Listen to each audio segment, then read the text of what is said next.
السلام عليكم ورحمة الله وبركاته. ازيكم عاملين ايه؟ اللي مهتم بالجديد والمفيد في عالم التطبيقات اشترك في القناة وفعل زر الجرس عشان يوصلك كل ما هو جديد ومفيد في عالم التطبيقات. في القناة عندي اقدر افيك التطبيقات الحديثة اللي بتسهل عليك حياتك اليومية وتطبيقات الفيك وكمان التطبيقات الهاكر. النهارده ان شاء الله مع شرح تطبيق جديد هو اسمه تيك تيك. التطبيق ده مساحته 60 ميجا، محمله اكتر من مليون شخص. التطبيق ده تطبيق مشابه لتطبيق جوجل كروم وفايرفوكس. بتقدر من خلال التطبيق ده ان انت تعمل تصفح للانترنت.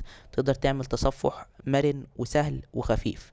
تقدر تستغنى عن جوجل كروم، تقدر تستغنى عن فايرفوكس لو انت بتستخدمهم. بتقدر تفتح اكتر من متصفح.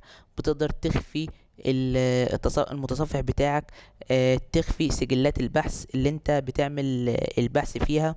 طبعا هو التطبيق لسه جديد، اي نعم التحميل بتاعه مليون، بس هو التطبيق برضو لسه جديد، لسه ما بقالوش وقت كتير. التطبيق طبعا مش موجود في مصر ولا في اي دولة عربية. التطبيق موجود في اوروبا وفي دول الولايات المتحدة الامريكية.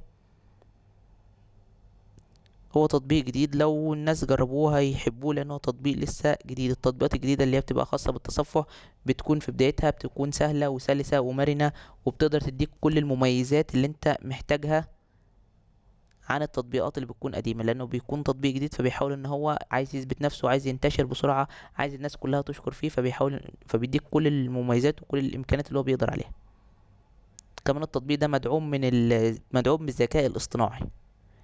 بس كده يعتبر ابسط شرح للتطبيق. بالنسبه لمزايا التطبيق، لو عجبك شرح التطبيق يا ريت تدوس لايك للفيديو.